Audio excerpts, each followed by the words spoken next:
I'm Stephen John Drew from Better Podcasting, a podcast about podcasting, part of the Gonna Geek Network. Just like the show you're checking out now. Shows on the network are individually owned, and opinions expressed may not reflect others. Find fantastic geeky shows at GonnaGeekNetwork.com. This is the official GonnaGeek.com show. Each week, we run down the latest news and happenings in the world of geek. These are your hosts for the show, Steven, Chris, and SP. Welcome to an all-new episode of the official Gonna Geek Show. I am Steven, and with me, of course, is Chris. Howdy. And we've also got Stas P.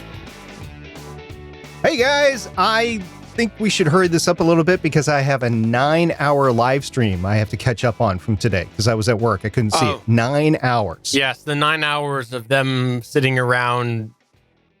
They're not officially owned by NASA, or not owned, but affiliated with NASA, right? No. We'll talk about it later. Okay, we'll get there in a minute so I can dog all over them. So this wasn't StephenCam.com where it's just a live video of Steven at work? Don't go there. We don't know what's at StephenCam.com. I can see him on my watch all day long. I'm curious. What is it, StephenCam.com? I don't know, but you might get all sorts of terrible noises. Hey, if you didn't know this, when we're not musing about how you can watch me do nothing, for the audio listeners, they're both laughing at the same time. I suspect it's not a good website. However, it's not terrible. The name is just funny. We like to talk about geeky things, but I don't know if you know this, but we are part of the Gonna Geek Network. The Gonna Geek Network has a bunch of amazing content on it. You should definitely check that out. And it looks like StephenCam.com is just registered for nothing. So it's owned by hugedomains.com. Yeah. Mm-hmm. Huge domains. Huge. And also, by the way, if you didn't know this, SP... I was just pausing, seeing if there was something you wanted to promote, because it's been a while since you promoted something at the top of the show, SP. At the top of the show, I have a bunch of stuff to promote at the bottom of the show. Today is the big day. Today is the day that I reveal on the GonnaGeek.com show what audio drama that I have a part in at the end of the month. So stay tuned till the end of the show, and I will tell everybody what audio drama I was on.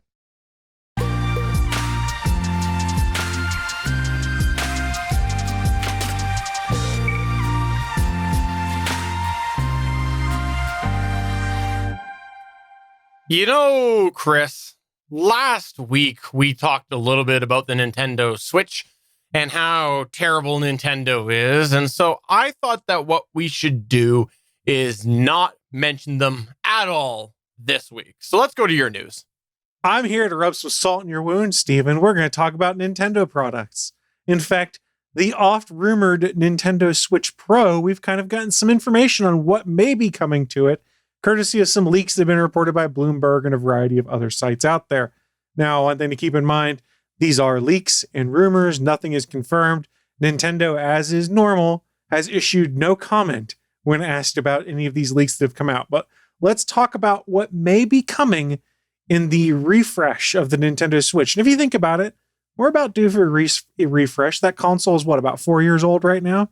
They did like a half iteration refresh. They put a better processor and bigger battery in before they put out the Switch Lite. So if you look at what Xbox did and Sony did, they put out the PS4 Pro and the Xbox One X.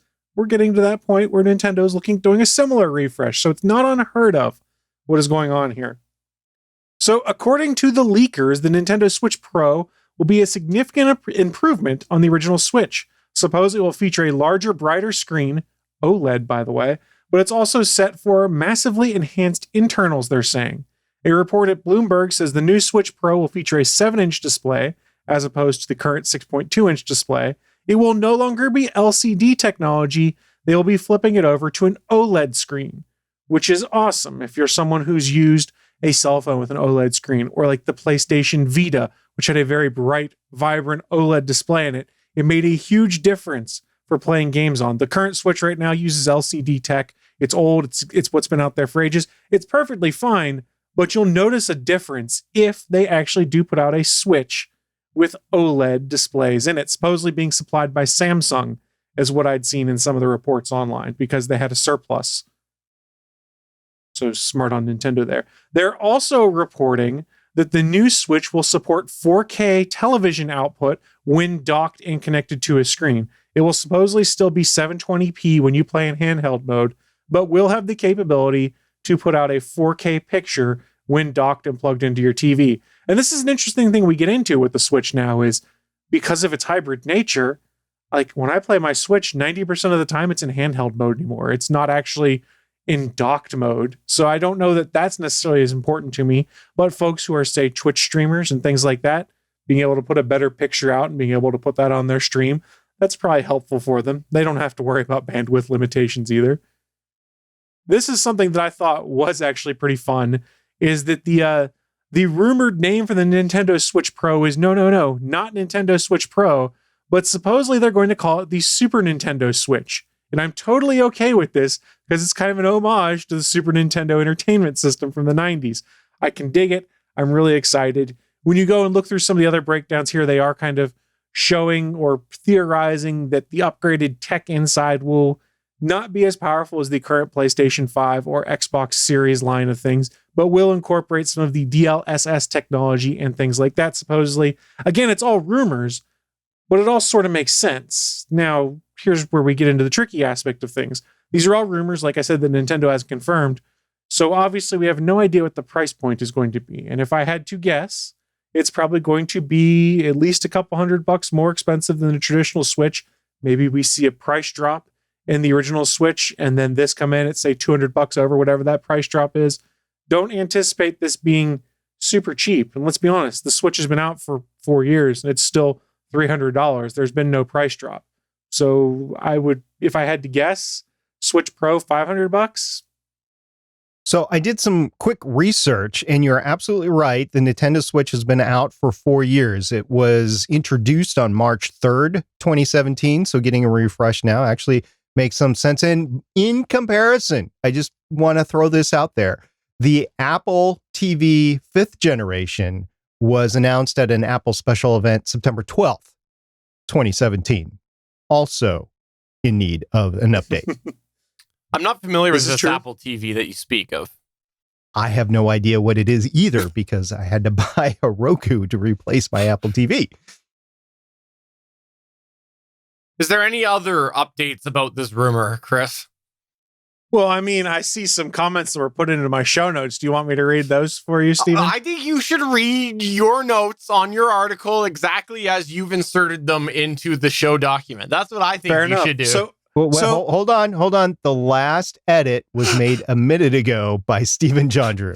yes. So for those that aren't aware, as we record this show live here on Monday night, we keep our show notes we put show notes together rather for each episode where we put some talking points in, links back to the news, and we all kind of bullet point out what we're going to say. And as I was discussing the Super Nintendo Switch or the Switch Pro or whatever, I saw text being populated at the end of my document. It's like I'd forgot to put something in. So I guess I will read exactly word for word the talking points that I forgot to insert into my news story that Google was smart enough to know that I had forgotten. So let me... Although not offering official comment, Nintendo has also hinted to a universal backup service. All games and services will be required to use one backup service. Oh, wait, I made that last part up because Nintendo sucks when it comes to uniform backup services. And makes little boys cry. I'm glad you admit that you made it up, Chris. Well, however this got populated in there, it was made up. I mean, SP did talk about when the last updates were made to the show notes, and we can go granular enough to see what those updates were, but I think we'll just go with the illusion that I forgot something and the great Google machine decided to update my news point accordingly to share this news about Nintendo Switch's online service, which while we kid around a little bit, there are legit concerns I have had with it. And Steven last week ran into one of those, which is Switch Online is not the greatest for backups. All right, putting the dogging aside, I got to say, I like the idea of them doing a refresh. I do worry more than with Sony and Microsoft that we're going to see that game division happen where all of a sudden we're going to see certain games built for the Super Nintendo Switch that will have very poor performance on the Nintendo Switch regular. So that's a fair concern. And again, this is all rumor and conjecture, but if you start reading some of the stories that have come out online, there are other things that are supposedly leaks. I'm not sure if I necessarily believe them, that state that there will be games exclusive to the Super Nintendo Switch / Switch Pro, which would be problematic. And it's not something we've seen with these upgrades within the same generation with, say, Microsoft and Sony on their devices. It was if you got the PS4 Pro or the Xbox One X, you could play an enhanced version of that game, but it would still run appropriately on, say, an original launch Xbox or PS4. It's part of the problem we ran into with Cyberpunk when we talked about that. Yeah. The fact that it ran like crap on a Gen 1 PlayStation 4 and Xbox because the hardware was so old. So that is a legitimate concern. And it would not surprise me if we saw some games that came out and said, nope, this is only playable on Switch Pro / Super Nintendo Switch or whatever. And it's not unheard of. Remember, we had the, the expansion pack in the N64 when it came out. The only way you could play some games is if you bought the expansion pack or bought the one game that came bundled with an expansion pack and put it in the N64. And then there were certain games from that point forward that would only work with that versus have degraded performance without the expansion pack. So maybe. And one last thing that I will actually say, because people do like to think that I hate everything, is I'll just go ahead and say maybe Nintendo, you could, make some Joy-Cons that don't suck. I don't know if you know about that, but the Joy-Cons are infamous for drifting and being a problem. And to the point that this last year, they opened up a warranty process for pretty much every Joy-Con that exists if you're having problems. Like, they go back years and years and years, and they'll cover the warranty, which is a terrible process as well, because you have to send off your bloody Joy-Cons. I know this because I have two in my hand right now that I need to send off now that my son decided he was going to go and change the colors. My other son, by the way, he was going to change his. He can go and send the bloody Joy-Cons off so that they can get fixed, because now he actually has spares that he can use because he went and out of his own pocket, which again, you made another kid cry, have Joy-Cons while these are being warranty sent off. Yes, I have to literally send them off. Damn it, Nintendo.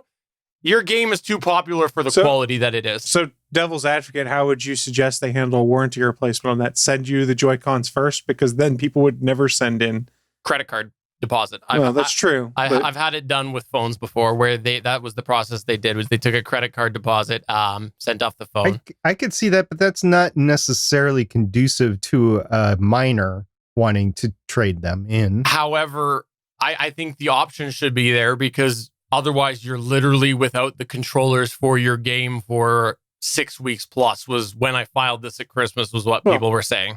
This is the insidious part of it. This encourages you to go buy other Joy-Cons so you can send in your broken ones. Exactly. Or reduce your screen time and go outside and play. Yeah, that's not going to happen. I'm not allowed to be around people. No, you don't have to be around people. Just go outside, run around your house. I don't care. Nah, terrible process, terrible quality Joy-Cons, and they should probably make a better product. Moving on to the next news point here, we have space news. Fishing. We do. Last week was a pretty exciting week, at least for me. It was great. The anticipation was building up. I tried to miter my caution, my expectations quite a bit, but my hopes were pretty high. And the viewing that we got was spectacular. So what am I talking about? I'm talking about the launch of SN10. We're going to take this down by the numbers as I know of it. As of like noon today was the last time I had a chance to do any research. So the Starship SN10 spacecraft touched down successfully after a high altitude test flight on Wednesday, March 3rd. But the vehicle exploded while leaning, but standing upright about 8 minutes after landing. For those of you that have not seen the RUT event, the video is pretty spectacular. A lot of people joke and say the SN10 actually had 2 flights, one planned and one unplanned. So go ahead and check out the video of it. It's pretty cool. Both amateur/crowdfunded media and SpaceX high-resolution video taken during the event and reviewed extensively by GonnaGeek.com show personnel clearly depict SN10's landing gear deploying, but not firmly locking in place while fluttering shortly before touchdown. Perhaps complicating matters, flames were clearly visible upon engine shutdown of 2 of the 3 Raptors after all 3 successfully ignited. Now, these flames were never extinguished, but it is unknown what the correlation may be between the ongoing fire after the engine out and the potential crush damage from the touchdown due to malfunctioning landing gear. Also, there might have been a thrust issue with just one engine that contributed to this whole thing, whereas the spacecraft actually needs 2 engines to provide enough thrust for a soft landing versus 1. Now, assuming a similar FAA mishap safety review will be accomplished for the SN10 RUD, as was accomplished after the SN9 mishap event, the SN11 test flight could come within the next few days or weeks. Now, the SpaceX Starship prototype test article SN11 was rolled out to the launch pad today in a 9-hour live stream coverage. My hat is off to the guys at NASA Space Flight. Now, Stephen, you mentioned at the top of the show the unfortunate name for NASA Space Flight. So what is your issue with it? My issue is that they use the NASA logo on their logo. They have very little indication that they're not an official NASA property. And whenever there is any big event going on, they're covering it. So naturally, they show up high on the YouTube algorithm. And the reason I take big issues is because while they have really great video coverage, they have all sorts of remote control cameras, not robots, remote control cameras in play there. That means that they can keep covering things, in zones that have to be cleared out and things like that. Their audio quality is pretty bloody bad. And because they're using the NASA name, it almost is like it doesn't represent well for what might look like a official broadcast, even though it's not. So a whole mix of problems. It's definitely amateur crowd-funded coverage for sure. Chris, do you have a point about it? What was confusing to me on that one is I watched not this last launch, but the one before it on YouTube, and I did a search for SpaceX rocket launch. That was one of the channels that came up. It had a little verified checkbox next to it. So I was like, is this NASA doing this? And I watched for a few minutes like, I don't think this is NASA, and started doing some other searches before I kind of went, okay, this is someone who is using the name NASA in their title or their channel name, which is fine. But like you said, Stephen, caused a bit of confusion for me because it's like, NASA's covering this? I didn't think this was them. And the verified check mark is really kind of what threw me, because that's what I looked for when I was looking to go and watch the rocket launch, was verified channels, so that I wasn't catching like someone who's just pirating the stream on them, putting their own overlays over top of it and being like, haha, look at the coverage I'm doing when I'm actually stealing it from someone else. And to be fair, like, they do have good video overall, and yes, they are knowledgeable people. But the other thing that grinds my gear that I forget, man, for a layman like me, anyways, they're knowledgeable. But here's the thing is there's lots of people doing the super chat. And that also rubs me the wrong way, because I wonder how many people think that their super chat money is going towards NASA.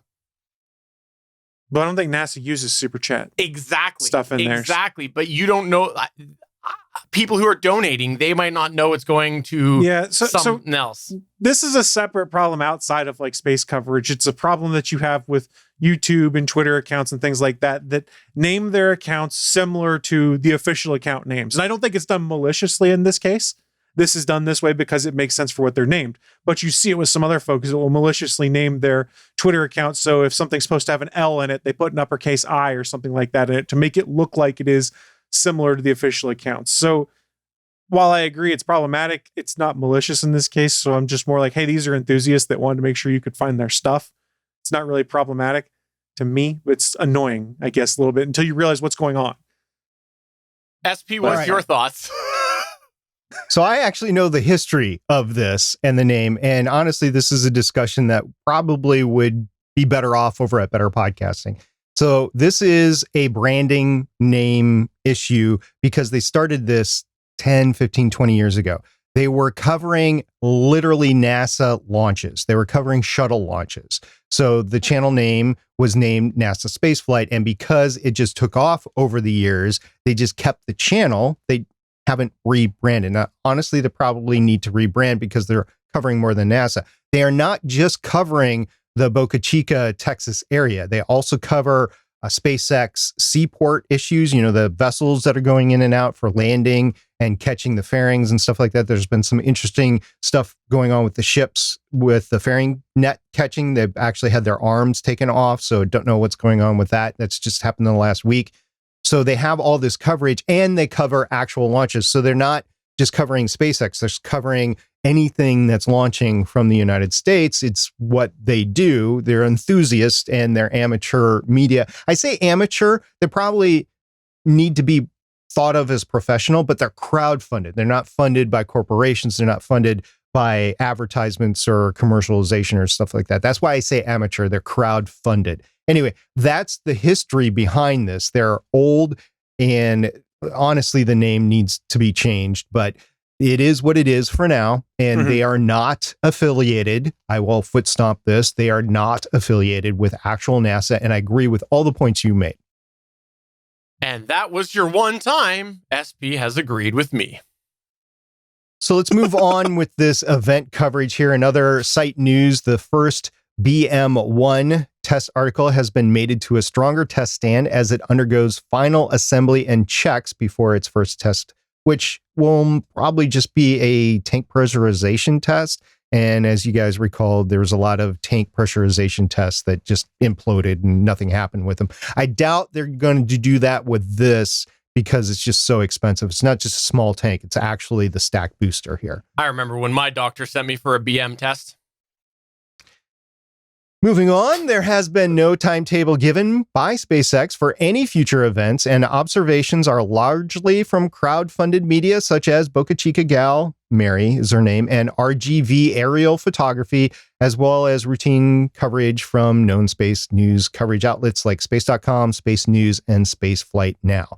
Now, aside from the Rudd event, the mini video of the SN-10 powering up after its glide portion of its flight, flipping to a vertical orientation and shutting down 2 of the 3 Raptor engines was a viral moment in the next 2 days after the event. And if you haven't seen it yet, I have posted a link to one of the many Twitter tweets with the 10-second video or GIF. I've seen both. And it's what I posted was just an example. There are literally hundreds. If you go back in the timeline and search for hashtag SpaceX, you'll find a bunch of stuff there. Now, the other bit of news in this whole thing with SpaceX is Elon Musk. I don't know what he was thinking because sometimes he tweets and you kind of wonder where it's coming from.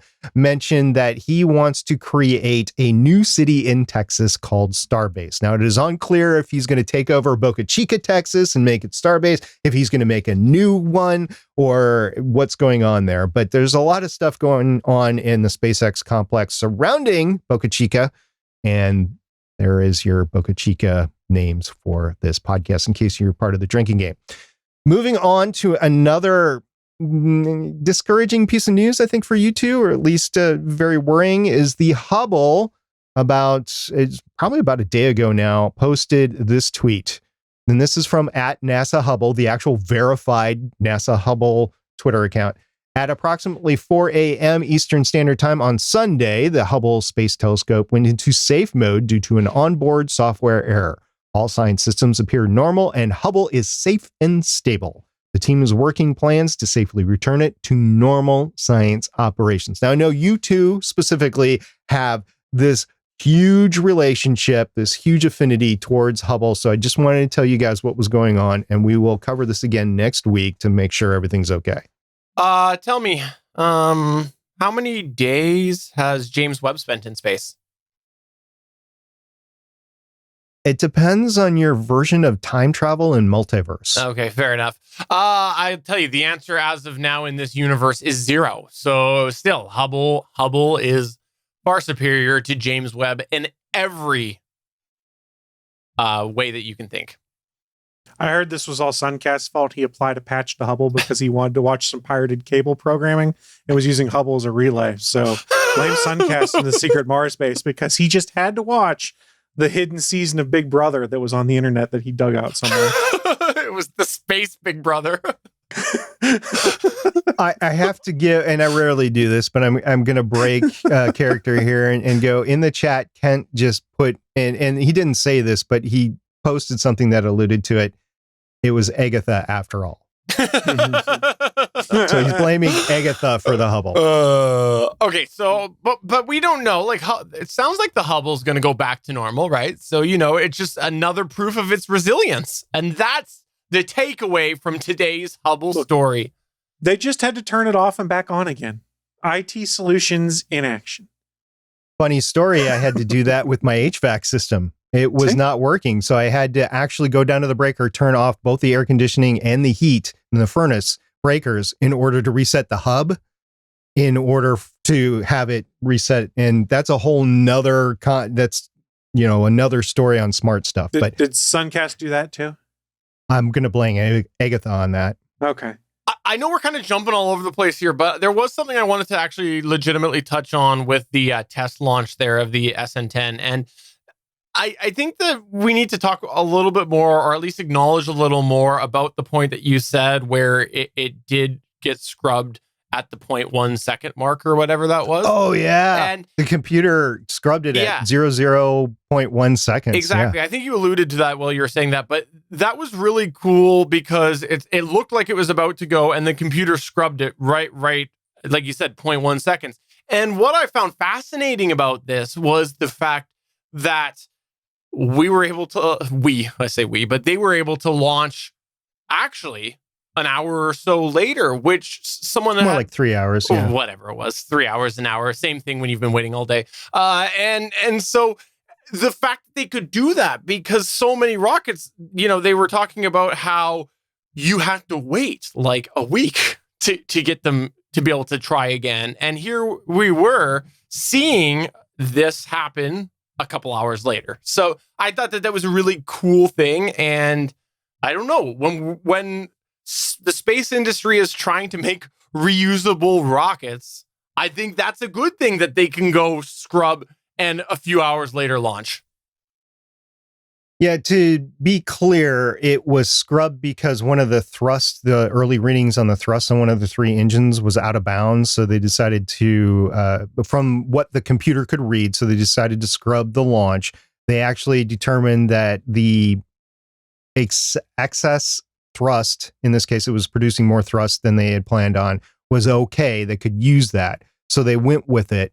And if you watch I don't know what to call it, the bell housing camera, the one that looks in the combustion area, you can clearly see one of the nozzles is glowing blue, or the flame coming out of is blue, and one is red. So there's different heat variances between the two engines. I don't have any idea if that's what led to the explosion later on or not, but these were always planned just to be a one launch prototype. It has now come out, or maybe they're just saying that. So it's just meant to use once. Now 15 will be different because 15 is an entirely different, it's a new design. It's manufactured a little bit differently. So I don't know if SN15 is meant for one use or not. We'll see. And there are others that they're making after that. So SN11 will be the last in this generation of design. And hopefully it will actually land and not blow up after it lands. Well, we'll see. The landing struts are an issue. It's a known issue. They needed to be upgraded, but Elon is so go. He's like, I don't care as long as it actually gets on the ground and it looks like it landed. I'm fine for now, and we'll just move on to the next one. So SN15 will have beefier landing gear on it. I also understand, moving on to the next space thing, that you have an NSFW report. Is that what you were saying? You want to talk about an NSFW report? National Science Foundation. There's no W. Oh. National Science Foundation. So we covered the Arecibo collapse a couple of months ago and the whole thing leading up to that. Well, a report by the National Science Foundation estimates that it will cost up to $50 million to clean up the damage from the collapsed radio telescope, but that it is still too soon to determine whether or how to rebuild the observatory. The NSF released a report on March 5th, which was a 7-page report, and it had to submit that to Congress in response to language in the fiscal year 21 appropriations bill enacted in December of 2020. That bill asked for a report within 60 days about the cause of the collapse of the 305-meter radio telescope and future plans for the site. Now, the report largely summarized what it had previously stated about the damage the telescope sustained in August and November of 2020, leading the agency to decide that a controlled demolition of the telescope was the best option. However, before that work began, the observing platform suspended above the disk broke free from one of the 3 towers supporting it and crashed to the dish below. NASA, by the way, since we've been talking a lot about NASA, was not involved in either the NSF report or the white paper about a proposed replacement, but it is keeping tabs on the status of the telescope. NASA only provides a very small amount of funding for the observatory, and most of it came from the National Science Foundation. NASA was not involved, but NASA Space Reports was. Yeah. So just as I've been closing up these segments in the past, also coming up right now, the SLS Green Run core stage test at Stennis Space Center will happen sometime in March. I would imagine that in about 2 weeks. We'll see. SpaceX Crew 2 mission is still slated for March 30th. And this is new this week. Quote, later in April, unquote, will be the Boeing CST-100 Starliner OFT-2 test. I will believe that when I see it. Boeing. April Fools. Yeah. Boeing has a lot of issues. We talked about that last podcast. And also coming up is the NASA award for the option B down select for the human landing system. I have been hearing, I think we're going to see a change to this. I've been hearing a whole bunch of issues about the Artemis program and what the schedule will be underneath the Biden administration based on funding. And just this is the national budget for the United States right now. So I would expect that this may be delayed even further right now. Right now, it's supposed to be April, May time-ish. And then the crewed flight test for the Starliner CST-100 is still scheduled for June. I will believe that when I see it. And Steven's favorite one is the James Webb Space Telescope launch is still scheduled for the 31st of October, 2021. Also known, by the way, under the name the Inferior Hubble. That's the name of it. Whatever you want. All right, well, moving on to the next news point here. Let's continue talking about rumors. There's a rumor that the iPhone is going to get rid of the notch and move towards a punch hole camera. This is according to a new rumor from Ming-Chi Kuo.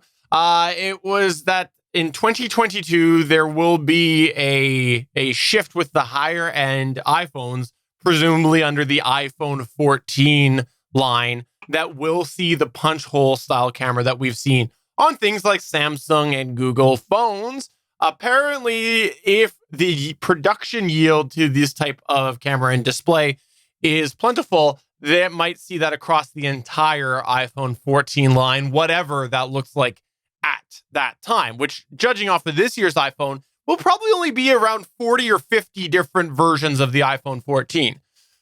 There's no further details about how Apple would really work in those critical components that they've included for things like the Face ID, that apparently is why there is such a large notch on the iPhones.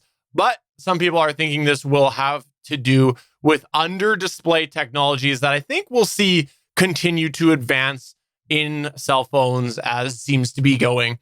So I wanted to bring this up for a couple reasons. One, I wanted to put it over here to Chris before I ask SP a question. You've had a punch hole style camera for a bit now. I've had one as well. What do you think of the punch hole camera now that you've used it for a while? This is for those, if you're not familiar, the Google Pixel 5 and the Pixel 4a have a camera in the top left corner of the screen that looks like a hole punch, basically. So it's just in the middle of the screen. I don't know if that's showing up. No, the 4A 5G is in the top left-hand corner of the screen. Yeah, sorry, the top left. Yeah, not the middle, the top left. The 4A is the top left as well. So I want to know, what do you think of this style? So first of all, I think it's cool some of the tech we're seeing now, which is putting the cameras under the screen and having them work. If you follow Mr. Mobile on YouTube, Michael Fisher, he's actually reviewed a few phones that have that, but they are not without their complications, and the picture quality is hot garbage right now. So I understand why Apple would be looking at punch holes. I will say this.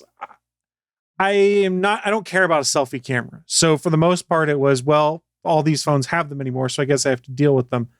I'm okay, I guess, with the punch hole camera at this point in time. It's more just a matter of getting used to it.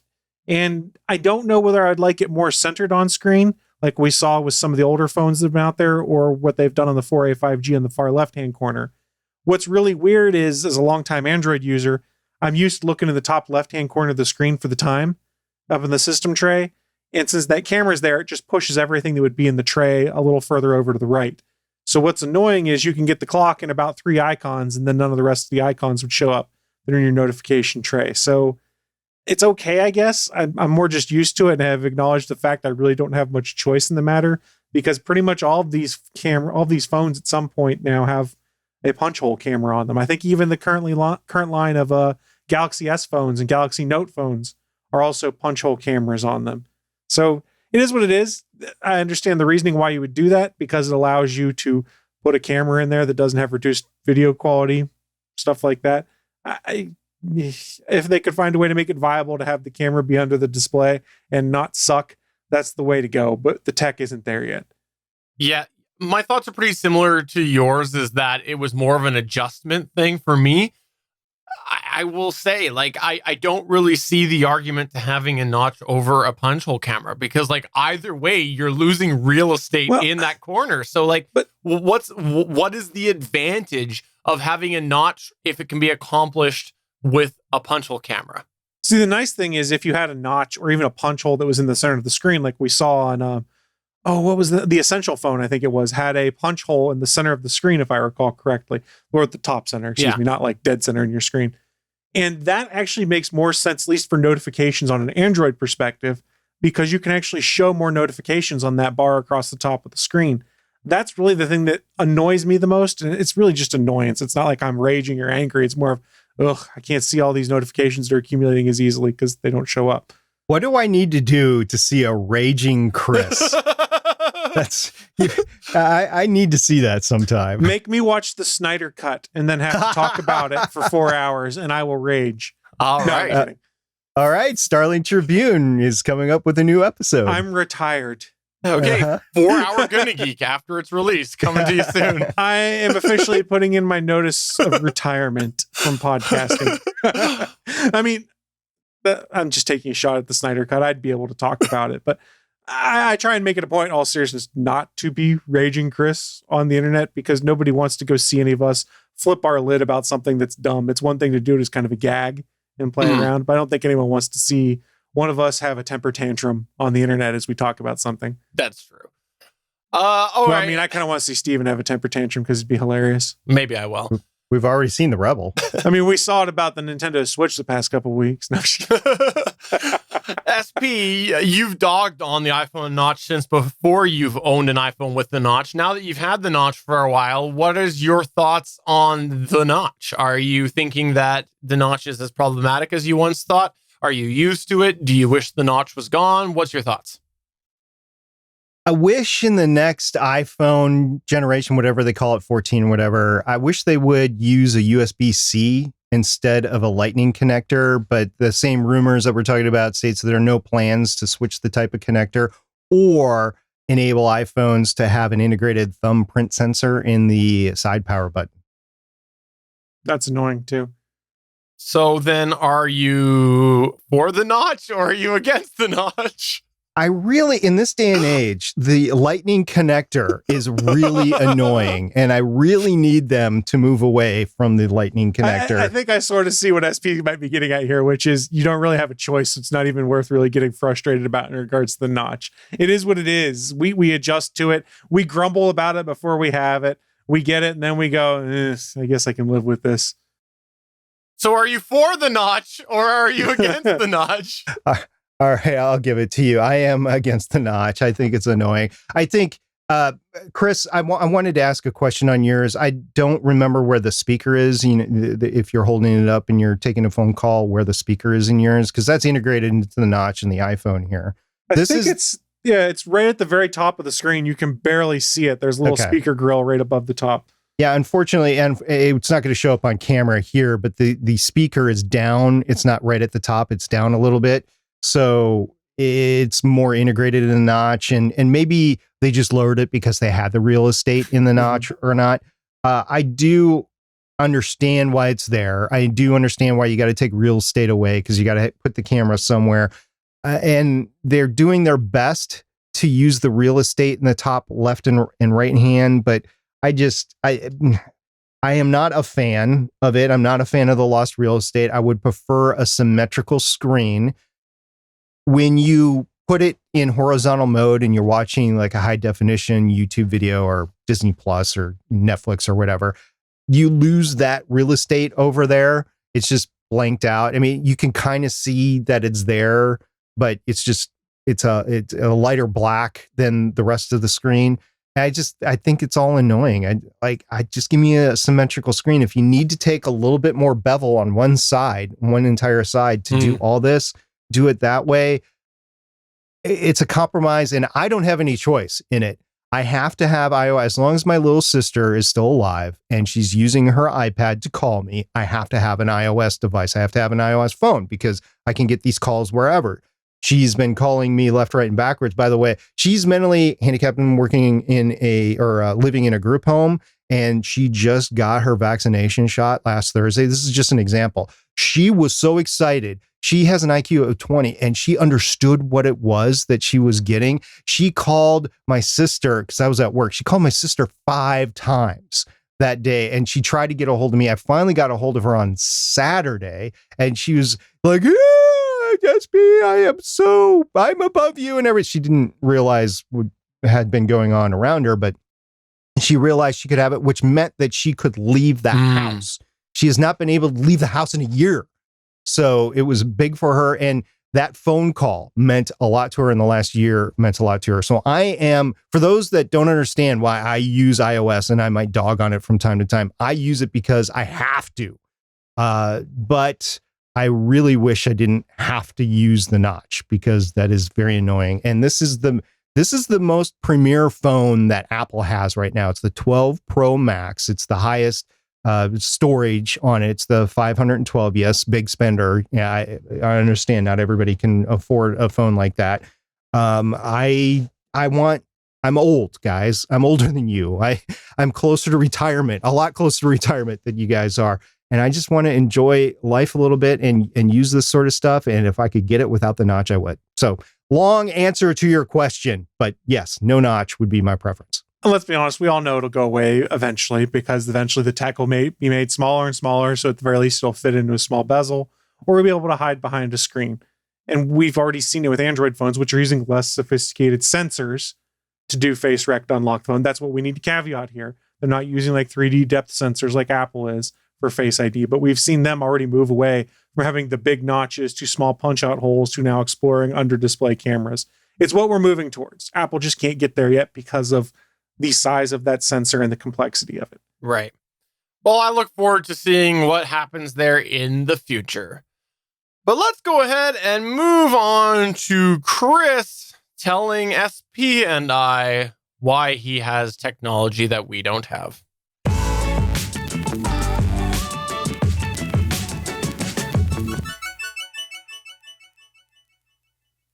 That is the purpose of your segment, is to tell us about all the things that you own that we don't, right? Well, that's just because I get sad and buy myself technology to feel better. I mean, I'm only like 60% joking when I say that. I just get sad and eat an entire bag of chips. That's how I deal with it. Do you not have Girl Scout cookies up there? I didn't order any this year. So I wasn't asking you. I was asking the big guy over there that likes chips. The big kahuna. We do have Girl Guide cookies, I believe is the name up here. Okay. And I don't think that they did them this year. Okay.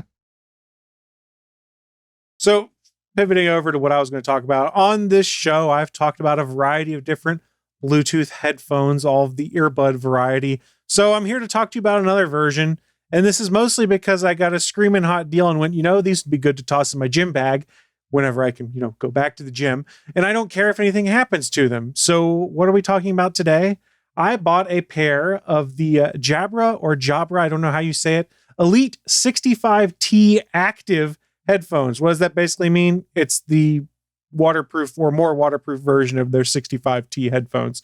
And much like all the rest of them, they come in a nice little case that serves as a battery pack to charge up the headphones, things like that. And we'll run through and discuss that. So before we dig into that, I do want to remind folks, this is, I think, the 4th installment on Chris Explores different Bluetooth earbuds and things like that. We started off with the TicPods free, probably like 3 or 4 years ago at this point. I then talked about the Amazon Echo Buds, moving on to the Google Pixel Buds 2, and now we're into the 65Ts. Yes, Kent, in the chat room, these are the 65Ts. They're older tech. So why did I get them? Because I was on Slick Deals and I went, $39 for headphones that I don't have to care about what happens to them. I'm in for this. Basically, it was a Slick deal I saw. Newegg was selling them. These are factory refurbished by Jabra as well.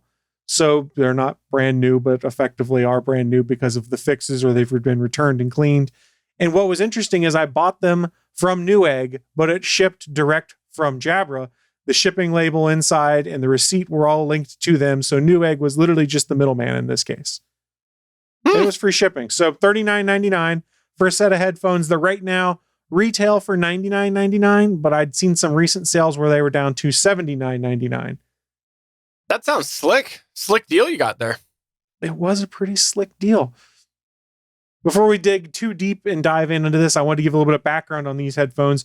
Near as I can tell, they were released in early 2018. So these are older headphones than the Pixel Buds and the Echo Buds, which I have reviewed before. They are newer than the TicPods free. That's really hard to say. I stuttered through that. One of the important things to note in here with all of these buds is what is the battery life? And it's sort of in line with what you would expect from the others with a caveat. By sort of in line, I mean on a single charge, these buds will last about 5 hours. That's what the Pixel Buds will roughly do. That's what the Echo Buds will roughly do. And I honestly don't remember what the TicPods would do. It might have been broken, so I haven't really been able to use them in at least a year at this point in time. Here's where things get tricky. Is the battery, or the cases rather, for the Amazon and Google versions, they've got like 3 or 4 charges for the headphones in them. The Jabra ones have 2 charges. So I've got 10 hours of battery life in the case and 5 hours of battery life in the headphones. You've still got 15 hours of battery life, so it's really not the end of the world, but you don't have as much long-term sustainability if you're disconnected or if you're forgetting to charge these on a regular basis. What is nice on these is if you've ran the headphones for a while and your batteries are almost dead, they will charge an hour and a half of use on the headphones in 15 minutes, supposedly. Which pretty nice, pretty speedy. That's roughly on par with what you see out of the equivalent Google and Amazon products. And I did talk about how the fact the Pixel Buds had a USB-C charger on the bottom of it and a wireless charger, but the Echo Buds only had micro USB or mini USB. I can't remember which is the right one here. This is also mini USB on the bottom. So if you're living that USB-C lifestyle, you're not quite there, and there is no wireless charging capability. Now, also remember, these came out in 2018. So that was at the very beginning of when you were seeing USB-C be put on peripherals. You'd seen it on cell phones already, but not as much on peripherals. So I can sort of forgive that because it's not as problematic for what it was at its time. I mean, it's 3-year-old tech almost at this point in time. I did talk about these in the last ones. The weight of the headphones. The right one is 6.5 grams, the left one 5.8 grams, and the charging case weighs 67 grams. So not terribly heavy. I did find wearing these in my ears that they were probably the second heaviest out of the 3 I rotate through. I think the Pixel Buds feel the lightest in my ears. These are the second lightest, and the Echo Buds felt the heaviest in the ear, for lack of a better term. I don't know if that really equates to their actual weights, but the way they're designed and they hang in your ears, that's how it felt, if that makes sense. Yeah, that does make sense. This is Bluetooth 5.0, which when you go back to early 2018 when these came out, that was a big deal because most things were 4.1 or 4.2, so they future-proofed a little bit there. And the nice thing, because these are the active version of the Jabra Elites, it is IP56 rated design, and if you register via the Jabra app, As soon as you connect to that, you get a 2-year warranty that protects against damage from sweat and dust. So that means if you're wearing them at the gym and you sweat a lot and your headphones die for some reason, they're replaceable under warranty. It doesn't mean if you drop them in the toilet, they're replaceable. But if your workflow is to take them to the gym, sweat like a maniac, and who cares, you're covered for 2 years, which was pretty cool. And if you were paying full price for that, much bigger deal than me paying $40 for refurbs. I have seen so many people using wireless earbuds run into this issue. My daughter ran into this issue with AirPod Pros, actually. They're operating in an environment which inherently gets wet. And I really think, I mean, there's only so much you can do. I get it. But I would be very hesitant to plunk down even $40 like you did, knowing that if I was working out heavily or if I was doing yard work or something like that, and I just sweat into it and it frizzed out, that I would have to go buy a new one every, however often that happens, every 3 weeks, every month, every 2 months, something like that. So this is really important. Yeah, the 2-year warranty is really important there. And for some people going, why don't they make it longer? Well, let's be honest. These are lithium ion batteries in there. By the time you hit the 2-year mark on them, probably 2 or 3 years, those batteries aren't going to be holding their charge near well enough, and you're probably looking to replace them at that point in time. Yeah. So that's a consideration. Yeah, you're going to be looking to replace them just because the technology advances in 2 years anyway. Yeah. Let's get into the actual use of these to an extent. Pairing. Pairing is easy or difficult depending on what kind of headphones you're using. Those of you in the Apple side of the house, if you use AirPods or AirPods Pro, it's really easy. Just open the case next to your device, click the connect button, and you're good to go because it'll give you a pop-up on screen. We've seen similar with the Pixel Buds on Pixel devices where you just open the Pixel Buds case. And if you have a Pixel device or a newer Android phone, it basically puts a pop-up on screen and you push the connect button. When you start getting into your more traditional ones that aren't really baked into the OSs to have these kind of connectivity, you get into the more traditional Bluetooth pairings.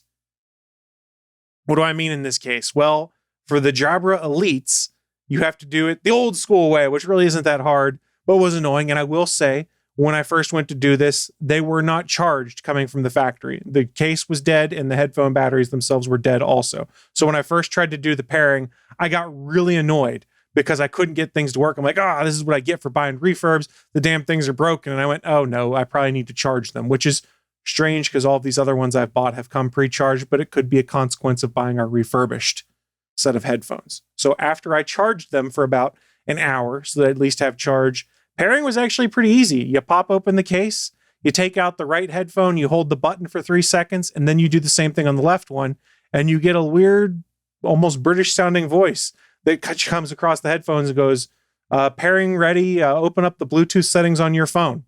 And once you plug in your phone or open your phone, open Bluetooth, you just connect. And like any other set of Bluetooth headphones, they're then connected.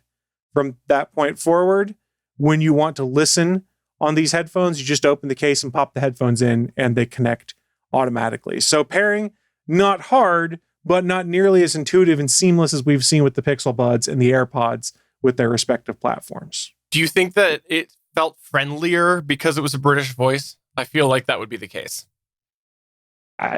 Sure, we'll go with that. We'll go with that. We have talked about on these other devices, they all have assorted touch controls, be it with a touch sensitive area on there or buttons you can click. With the Jabra Elites, there are buttons you click. It's not touch sensitive ones where you can just swipe your finger back and forth to adjust volume. So what is it you do here to make things work? If you have the left butt out, if you push forward, the button is on a rocker. If you push forward, it's volume up. If you push backwards, it's volume down.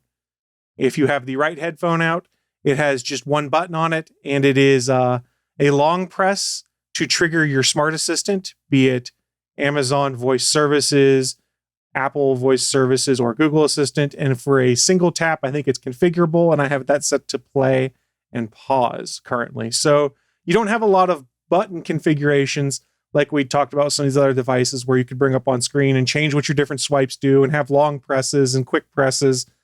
But if you're going to the gym, you don't need anything more than volume up, volume down, and the ability to trigger your smart assistant to change your playlist or something like that. So I think this would meet what the needs are. And if you look at this at the early 2018 vibe, it makes sense. Yes, sir, SP. I would like, after having used these for, well, not these, but the Apple AirPod Pros, I would like the ability to do skip forward or fast forward, just like 15 seconds, 30 seconds, or whatever I set it to.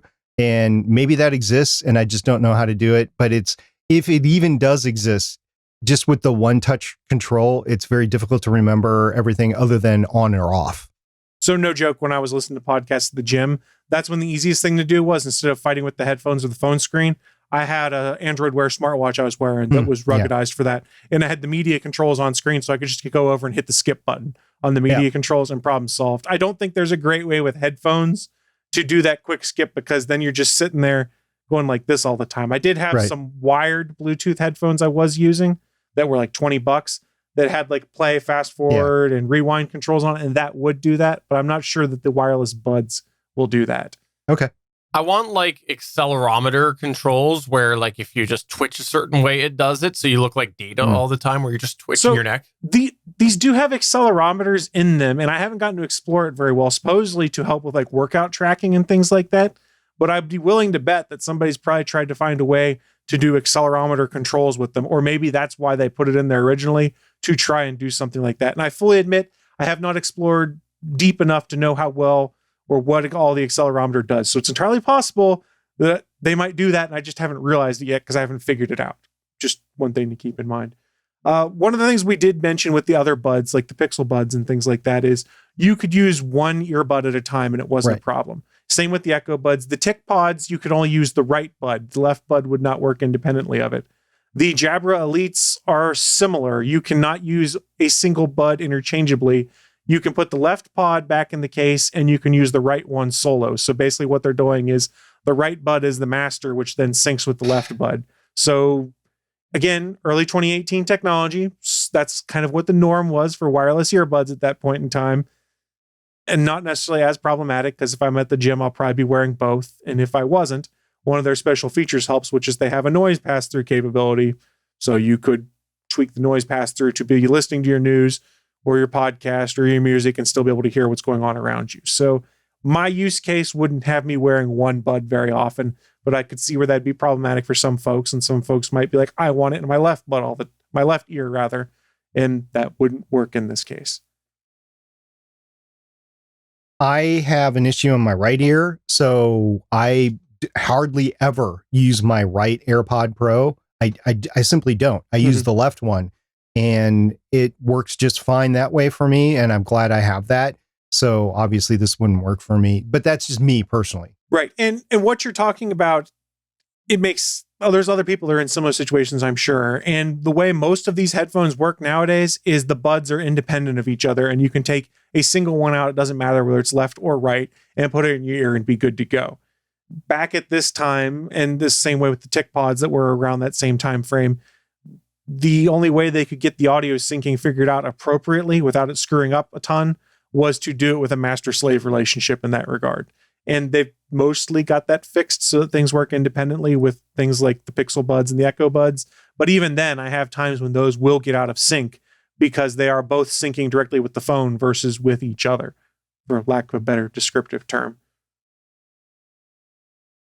Let's talk special features on these buds. The Jabras are noise isolating headphones, like I mentioned, which means they passively seal out ambient noise. So it's a little different than things like the regular AirPods, which have an open design allowing sound to leak in. As a safety feature for runners and bikers, they have what they call their hear-through transparency feature, which you can toggle off and on in their app, and you can also adjust the sensitivity. Basically, what that means is you can have pass-through sound, so you hear if someone's running up behind you or ringing their bike bell because they're trying to pass you, and you know what's going on. It's similar to what I talked about with the pass-through feature on the Amazon Echo Buds, which would basically enable the microphones to put some of the external sound to come through them so you'd hear them with your music or podcast, things like that. If you're just sitting on the elliptical machine at the gym, you probably wouldn't use this, but if you're running on the track or something like that, I could see where the pass-through capability would be good to toggle off and on. The fact that you have to go through their app to do it is kind of annoying. I think you get spoiled a little bit by being able to double tap the right Echo Bud on the Amazon devices and have that turn that off and on. And Google has their own wizardry that they've done that will basically do pass-through of certain sounds to alert you of things with the Pixel Buds. they are also don't seal quite as hard as these other devices. The Jabra Sound app also has an equalizer that you can tweak for your sound profile for music, change things like treble and do bass boost. You can adjust your call audio, things like that. There's an option in there to have your music pause automatically when you pull one of the buds out of your ear and then have it resume when you put it back in. It's a little touchy for me. Maybe I'm just having bad luck that it doesn't always want to resume when I put them back in. Maybe I just need to go and double check that the configuration's right, or maybe I've stopped the music versus paused the music somehow and I don't realize it. I don't really know what's going on there, but it seems like it should work, and other people who have reviewed these didn't really report much issue on them. I did mention earlier you do have access to the Smart Assistant. That's by holding down the right buds button for 1 second. This does do Apple Assistant if you have an Apple device. It does Google Assistant if you have a Google device, and both devices will support Amazon Voice Services, so you can trigger your A-word friend. We'll just put it that way. In regards to the Amazon Voice Services support, I mean, it's cool that they put it in there and made it an option, but since you have to trigger it with a button push, it's not nearly as convenient as, say, the Echo Buds or the Pixel Buds, where you just say the word and the microphones are always listening and then it responds from there. But again, older tech, so I sort of understand where we're coming from. Do you prefer it when your devices are always listening, Chris? I mean, that is one of the trade-offs, is you do have to realize if you're doing one of those things to not trigger with a button or to trigger without a button push, it's always listening. And you can turn that off. I know for the Echo Buds, I'm pretty sure for the Pixel Buds, in the settings, you can go and turn off the always listening feature, but then you lose the ability to trigger your Smart Assistant with your voice like that. It's a trade-off. It's whatever you're comfortable with. We're getting near the end of my impressions on this. Let's talk sound quality. I think the sound quality was loads better than my TicPods Free. Now, remember, those are really old tech. They've been broken for a while, so I haven't had a chance to really use them to remember what it sounds like. But from what I recall, it sounds better. And I think most of the time they sound better than my Pixel Buds. Caveat. That's without running the Wavelet app that tunes things a little bit better based off your headphone profile and things like that. And that's without messing with the equalizer in either of their respective applications. That's listening to it with their default sound settings. I think once I played with Wavelet on this, and I've talked about that app, once I tweaked the sound settings on there, I thought they both sounded about the same, which sort of makes sense based off the nature of that app. But the out-of-the-box experience, I thought the audio quality was just a touch better on the Jabra Elites, and the Echo Buds, rather, I think have the best sound quality so far out of all the ones I've talked about. Which kind of surprised me. Yeah, because let's put aside your deal price for a minute there. You're talking 2018 technology for a lot cheaper than the current price on the Pixel Buds. I think also here's the other thing to consider is it's also the nature of how the headphone sits in the ear. Is you have a closed seal with the Jabra Elites and the Echo Buds and the Pixel Buds. I keep having to say that word and I keep getting twisted in my head. The Pixel Buds have a more open design, so you're not getting that hard seal, so more sound leaks in and things like that. And I think maybe that's what's coloring my opinion a little bit, is that I'm not getting that noise isolation like I do with these other devices. And let's be clear here. I'm not saying the sound quality is bad on either of these three devices. This is just my complete layman's opinion when I'm sitting here at my desk during the day at work, listening to music and rotating out headphones to try and give some initial impressions. Because at one point I was swapping out headphones like every half hour so that I could try and go between them and see which sounded weird or which sounded good, things like that. They're all pretty close. They're all close enough. In regards to calls, I only took one call on these. The person I was talking to on the phone didn't report any issues hearing me, didn't report any issues with crackling or anything like that. But as is my normal complaint when I'm using earbuds to make phone calls, I thought the volume was super low that I was getting on my side, and I had to turn the volume up pretty much all the way on all of these headphones to be able to hear at what I thought was a comfortable level. And I think that's just the nature of how phone calls route through headphones, to be honest. I've noticed that too with the wireless devices that I've tried as well, and it's frustrating. Yeah. It's annoying, but it is what it is. I talked battery already. They're rated for about 5 hours of life. And this is where I have not done my due diligence. I haven't done a 5-hour run on them, but I've worn them for about 3.5 hours. And I think I had like 30% battery left, something like that. So I could see being able to get to 5 hours on a single charge. I never had any anxiety about, oh my God, my batteries are going to die when I need something, because I'd kind of made it a point and said, hey, this afternoon after lunch, I'm going to wear these and keep the charging case on the other side of the desk and not worry about plugging them in or anything like that to see whether I'm having weird discharge or anything like that. The interesting thing on these ones, though, is I talked about with the Pixel Buds, you could see the battery level of the right and left buds separately. You only get a combined battery value for the Jabra devices. So when you pull down your notification tray to look at the battery of the headphones, it'll just say 65% or 50% or whatnot. And I think it only updates in increments of 5% from what I could tell, because when I went and checked, every time I checked, it was always ending on a 5 or a 0, not any other digits. So maybe that's a limitation of how they connect through Android. I don't know if it would be the same through iOS, because I honestly did not connect them to my iPad because I just don't use headphones with my iPad. I'll be honest. All right, let's wrap things up because I'm sure you guys are tired of hearing me ramble about headphones here. Let's get into the final verdict of things. I actually really like these devices. I was pretty happy with them.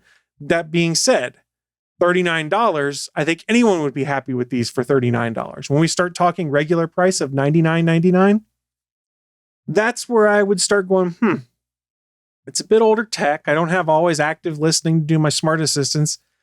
I would pay the extra $30 to go get the $129.99 Echo Buds on regular price from Amazon if that was not an issue. If price was the issue, go with these and you'll be perfectly fine. And the Pixel Buds at, I don't even know what retail price is, probably somewhere around $200. That's probably cost prohibitive from folks. So I would point them towards the Jabra Elite Active 65Ts or the Echo Buds. Honestly, the Echo Buds I still think are your best bang for your buck. The Jabras don't have as many cool features like I talked about. No passive listening, no touch sensitive controls, pretty simple controls. But as a set of workout buds, I think they're going to be great. Like I mentioned, that 2-year warranty, so they can get sweaty and damp. Who cares? There's the sound isolation. What they can do for me, which is what I wanted, is you toss them in a gym bag when you're done or when you're going to the gym. You wear them, toss them back in, and you'll probably get through a week, maybe 2 without having to charge them. And you don't really have to worry about them. So they're going to do exactly what I want. I don't have to worry about anything. The only thing that I like more on my daily drivers, and I touched on this, was being able to trigger Google Assistant or Amazon Voice Services. And specifically with the Pixel Buds, I love that it'll read notifications to me.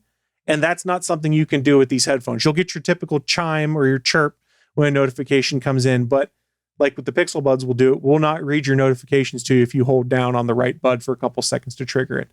In the gym, that's less problematic because I probably don't care to look and see what people are talking to me about. If I'm at my desk or I'm walking around at lunch or something like that, having that notification be something that plays on my ear might be more important for me. So just beware of that limitation that you may have in regards to your digital assistants. I guess to wrap things up, my current ranking of these things, and I kind of touched on it earlier in here, the number one device for me, and this will surprise Steven, that would be my Amazon Echo Buds. That's still my number one right now when it comes to Bluetooth headphones. Even though it doesn't have the satisfying click of the case. It does not have the satisfying click of the case. Now, I should clarify, it's number one, but you could really call it a 1A and a 1B because I rotate back and forth on a regular basis between the Amazon Echo Buds and the Pixel Buds, which is this device right here. I really like both of these devices. I don't necessarily like the price associated with the Echo Buds, and with them supposedly being close to dropping Echo Buds 3 sometime early this year, I wouldn't suggest anyone buy them right now, especially for their high retail price and compared to other Bluetooth headphones that are out there. You said Echo Buds 3. Do you mean Pixel Buds 3? Pixel Buds, I'm sorry. Okay. I just wanted to clarify because there's only one generation of Echo Buds, right? That's correct. And this is the second generation of Pixel Buds with a third generation rumored to be coming. I've seen April, I've seen June, sometime this year, supposedly. So while I really enjoy my Pixel Buds 2, I don't know that I would suggest anyone buy them right now because there's a refresh coming unless there's a price drop. If they drop the price, I would totally do it. And then in third place would be the Jabra Elite Active 65Ts.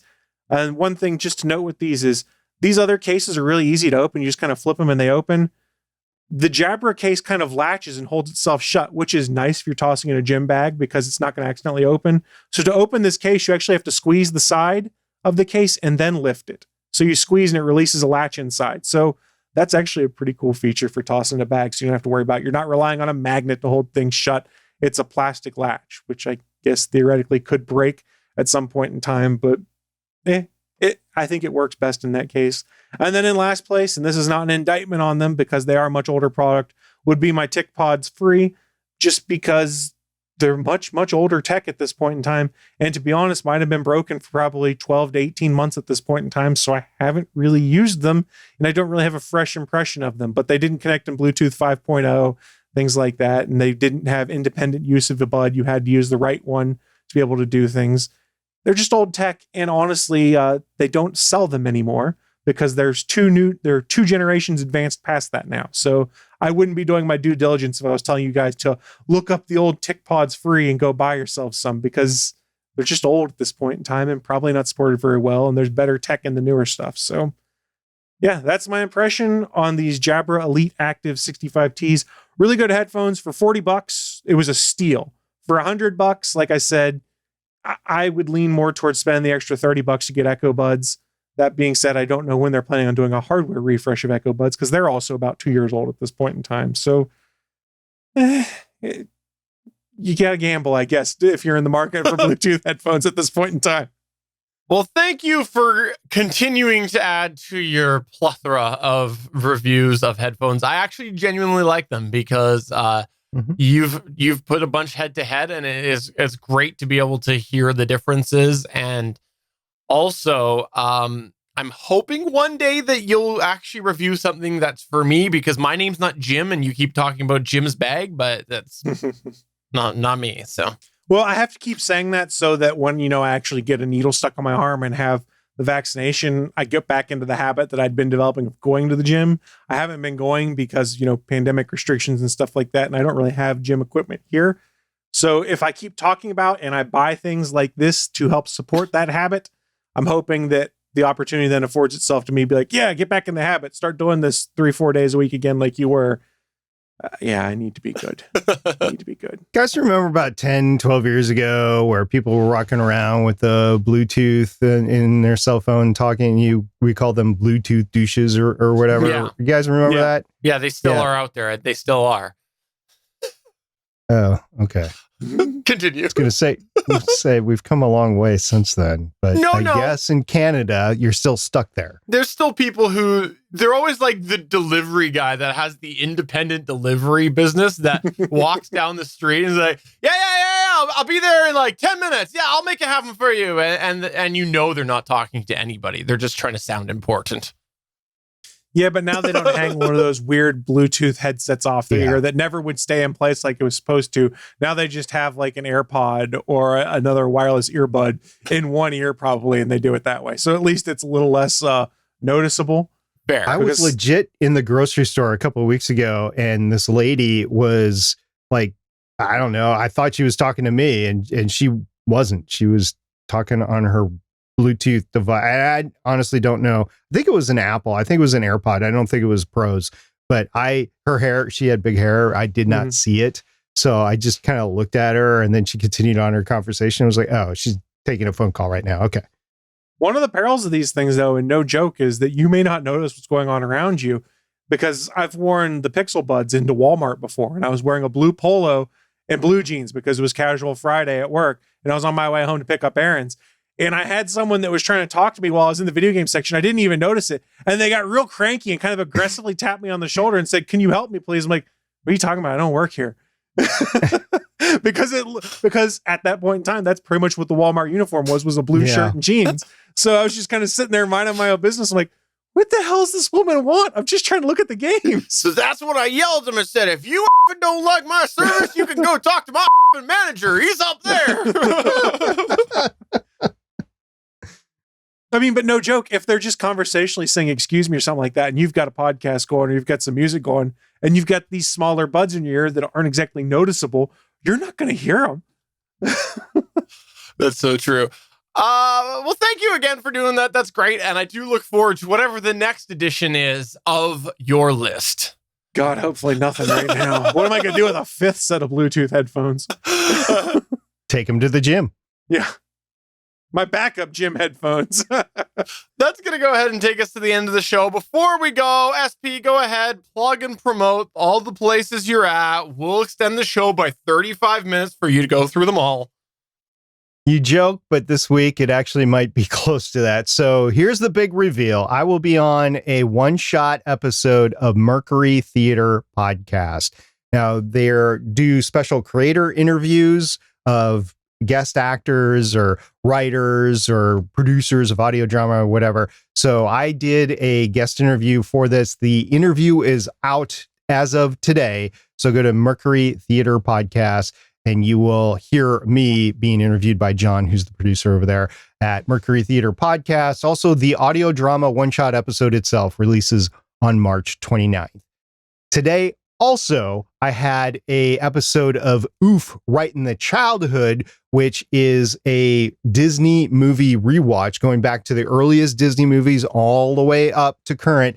I got the Bronze era. I got an episode of The Rescuers, which was a movie that I watched in the theater in 1977 when it came out, a month after Star Wars. So you can find that at Oof, Right in the Childhood. And it is The Rescuers. This is same as The Rescuers Down Under, except for it was the first one and arguably not as good. But you can listen to that episode. It's great. And then, WandaVision had its season finale, and the Legends of S.H.I.E.L.D. episode, which covers the WandaVision season finale, will be out in a couple of days. I'm really excited about that. It was really fun. You had a really good contribution there towards the end of your show. Someone gave some really good feedback. Created a lot of controversy. There was nothing good about that feedback. No, it wasn't good. So what Steven's referring to is something that he posted in our Discord server, which you can find at getageek.com/Discord. We talked about it for 25 minutes on the podcast. So what's going to take me an extra day or so to get that podcast episode out? On a serious note, I would like to congratulate you for your debut of your audio drama-ish performance, I guess we'll call it. And is that what we would say, your audio drama performance, or would it be audio? Yeah, it's an actor. I mean, honestly, I did my recalls, my I don't know what you call them when you come back and the director says, say this for me again, but say it this way instead. So I did that on Saturday. It only took about 10 minutes, but my part is pretty small, and I just felt really bad and like, oh, I really suck as an actor. Or I basically need more training. I need more experience, whatever. And he was very gracious. I really enjoyed it. It was a dream to work with. And it's just fun finally having an audio drama part. So once again, that is Mercury Theater Podcast. Well, make sure you download a copy for yourself to store somewhere, because I did an audio drama a few years ago and I only had like 3 lines. And that podcast has since pod faded and taken their site down. So I will never be able to retrieve it again. Not that I really am sure that I wanted to, but I was sitting here thinking, I was like, man, it'd be kind of fun. I went, oh wait, that website's gone. So yeah, make sure you get a copy for yourself. But it's really fun getting to do stuff like that. It's so different than the normal kind of work that we're doing on here, which is conversational back and forth. And you're not really thinking about director's cues and stuff like that. Here, it's like, I'm thinking about when's Steven going to blind toss it to me more than anything.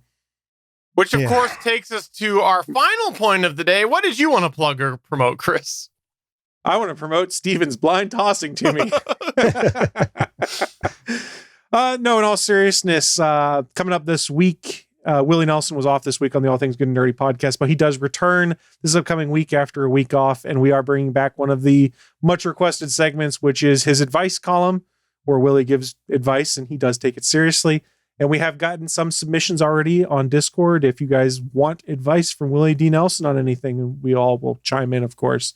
Please feel free to send them my way to @the Chris Farrell on Twitter, @ATGN Podcast, or go to the All Things Good and Nerdy channel on Discord. Alternatively, you can DM me on Discord too if you want to be anonymous. I don't know if people know this, by the way. I do a podcast with SP called Better Podcasting, and we had a couple. He talked about it last week as the marquee episodes, I believe was his phrasing.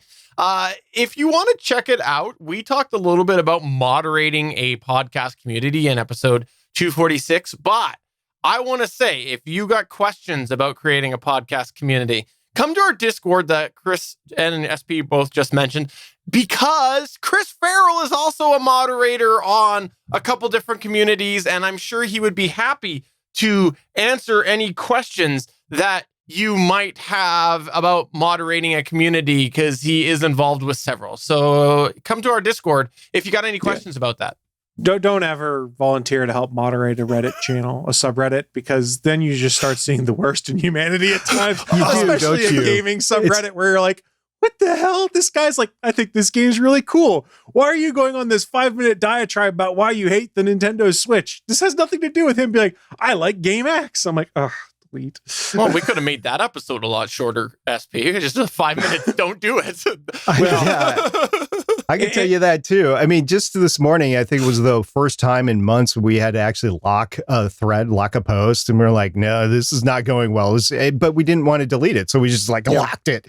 And that was the way to deal with it. But yeah, Chris deals with all this stuff a lot more than I do on Reddit or Discord. In all seriousness, communities are really great things to be able to interact with folks. When you get involved in the moderation side of things, you do get to see some of the uglier side of the community at times, but you also get to see some really cool stuff that's in there and help facilitate good things. But sometimes you just run into things and you have to go, what the hell is happening? And just a quick aside, you guys probably haven't mentioned this one, but there was a news story that came out about the new Harry Potter game last week and about the fact that they were going to allow people to basically create their character however they want. You could present as male but have a female voice, things like that, to basically give voice to trans people. And I thought it was an interesting story. I thought it was cool. And the comments on that just devolved into such a toxic mess. And I was sitting there and I was going, I know a lot of this is trolls, but man, this is just not the kind of stuff you want to see. And if you are helping in a community like that, just beware. Sometimes you're going to see things that make you go, what the hell is wrong with some of these people?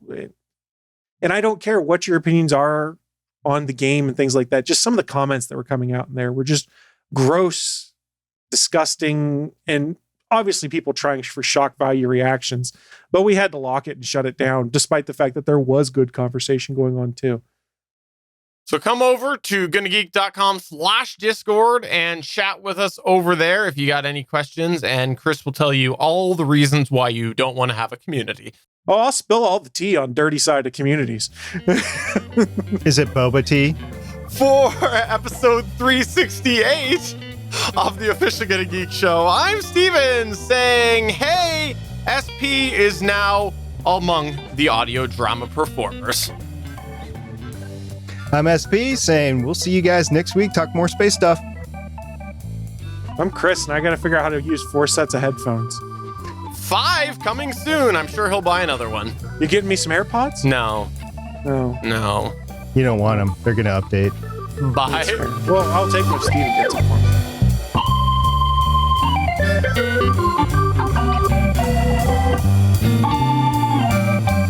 Thanks for checking out another episode of the official GonnaGeek.com show. If you like the show, please give us a 5-star review in Apple Podcasts or a thumbs up on YouTube. You can always join us for our live recording sessions, which stream Mondays at 8:45 p.m. Eastern at www.geeks.live. And remember, you can find our full back catalog at gonnageek.com/show. If you're itching for more geeky content, check out other shows on GonnaGeekNetwork.com. Voice work was by Emily Prokop of The Story Behind podcast. That's it for this episode. We hope to see you back again next week.